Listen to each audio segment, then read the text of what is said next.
शेतकरी मित्रांनो नमस्कार.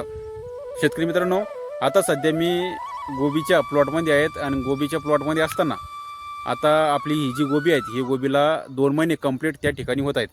म्हणजे आपण 15 जूनला या गोबीची लागवड त्या ठिकाणी केली होती आणि 15 जूनला लागवड केल्याच्या नंतर आपण ही जी गोबीचे रोप आहेत हे सिजंटा कंपनीचं 15-22 हे रोपाचे आपण त्या ठिकाणी लागवड केली आहेत. तर मित्रांनो, सुरुवातीच्या अवस्थेमध्ये आपल्या या प्लॉटला हुमणी अळीचा प्रादुर्भाव खूप मोठ्या प्रमाणात म्हणजे दिसून आला ना. आपल्या गोबी पिकाला चांगल्याच प्रकारचं नुकसान त्या ठिकाणी केलं होतं.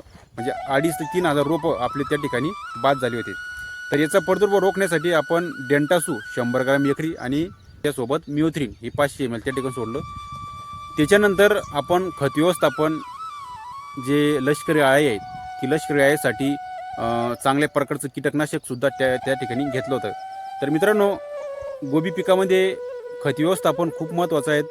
त्यासोबत लष्करी अळीला कंट्रोल करण्यासाठी कीटकनाशकसुद्धा खूप महत्त्वाचं आहे.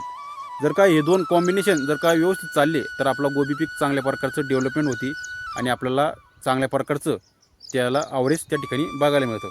तर आता आपले 2 महिने या 15 तारखेला कंप्लीट होणार आहेत आणि आता हार्वेस्टिंगसाठी सुद्धा 4-8 दिवसात तयार होणार आहेत.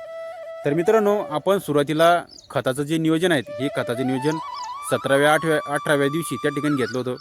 त्यासोबत 24-24चे 2 पोते आणि 20-20-0-13चं 1 पोतं, म्हणजे 3 पोते सुरुवातीला 17-18व्या दिवशी त्या ठिकाणी टाकलं होतं.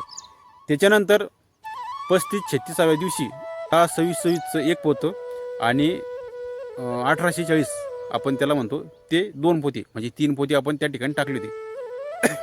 त्याच्यानंतर हे खत टाकल्याच्या नंतर पुन्हा आपण कॅल्शियम नायट्रेट आणि बोरॉनची ड्रिचिंग त्या ठिकाणी केली आहेत.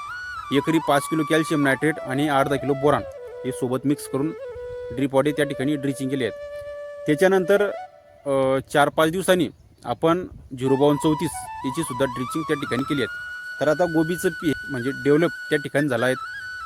ग्रोथसुद्धा चांगली आहेत, फुलसुद्धा चांगलं पांढरं शुभ्र आहेत. तर आळीचा जो प्रादुर्भाव आहे, हा आळीचा प्रादुर्भावसुद्धा पाहिजे तसा नाही, म्हणजे कमी आहेत, म्हणजे आळे आपल्या पिकावर नाही आहेत. तर याच्यासाठी आपण सुरुवातीला डेलिगेट हे औषध घेतलं होतं. त्याच्यानंतर मेसी आणि इमॅमॅक्टिन सोबत घेतलं होतं. त्याच्यानंतर सिनवा हे फवारलं होतं आणि सिनवाच्या नंतर पुन्हा डेलिगेट आता फवारलेलं आहेत. तर हे झालं लष्करी अळीसाठी. आणि बुरशीनाशक म्हणजे आपल्या गोबी पिकाला थोडंसं म्हणजे करपा त्या ठिकाणी भासला होता. तर रोडोमिल गोड आणि स्ट्रॅप्टोसायक्लिन हे त्या ठिकाणी फवारले आहेत. तर गोबी पीक हे एकदम चांगलं आहेत, तुम्ही बघू शकता. चांगल्या प्रकारची गोबी आपल्या आता त्या ठिकाणी दिसू लागली आहेत आणि दरसुद्धा चांगला आहेत. बाकी आपल्या जे शेतकरी बांधव आहेत, म्हणजे त्यांनीसुद्धा गोबी पीक पेरली होती. काही शेतकऱ्यांची गोबी पाहिजे तसं डेव्हलप झाली नाहीत, काही शेतकऱ्यांना भाव मिळाला नाहीत, काही शेतकऱ्यांना लष्करी अळी त्यांच्या गोबी पिकावरील कंट्रोल झाली नाहीत. तर मित्रांनो, गोबी पीक घेत असताना खताचं व्यवस्थापन आणि कीटकनाशकाचं नियोजन हे चांगल्याच प्रकारचं केलं गेलं पाहिजे. आणि जर का हे व्यवस्थापन चांगलं झालं तर आपल्याला चांगल्या प्रकारचं गोबी पिकामध्ये ॲव्हरेज त्या ठिकाणी भेटतं. तर मित्रांनो, धन्यवाद.